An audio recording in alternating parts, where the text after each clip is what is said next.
Okay, so I have a story for you guys, and I really hope that this resonates with your soul because God is so great.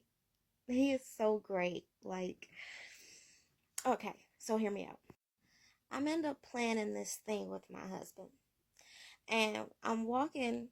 I end up having to walk the next day and do some things and get some things done. Now, I knew that when they were told to me by my husband that they were going to fall through. Heavenly Father just basically told me, in a way, in his own little way, you already know it's not going to go through, but just do it to appease him anyway. So I did that to be a good wife.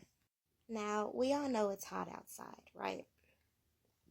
So I'm walking, I'm listening to my worship, and I'm enjoying the scenery as I'm walking. And I get to this one-way street. When I tell you, something told me to stop right where I am and to look down. Now, as a child, there was this joke that me and my egg donor used to have. I already explained the whole egg donor situation.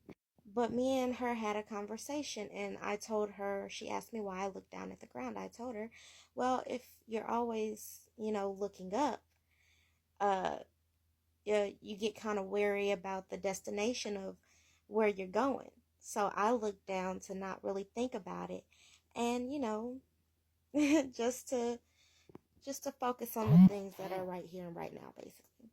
She laughed at me and told me that no, honey, you don't do that.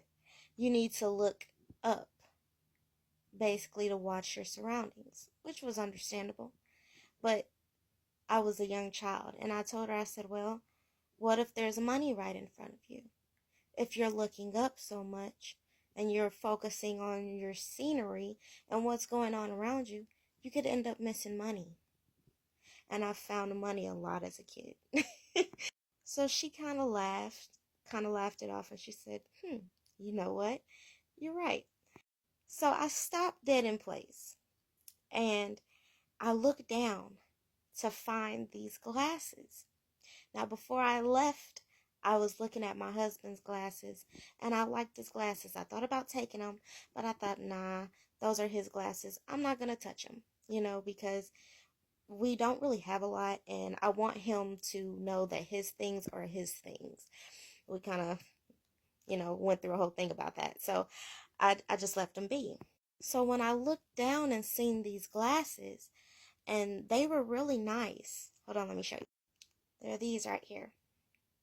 And they have FG on the side. My husband looked these glasses up when I got back, and they cost about $500. I could be wrong, but as I was walking, I knew that they were a gift from Father. I was on a task that I knew was a dead end, but yet I still chose to follow what Father had to say. And this was my reward. Praise Yah.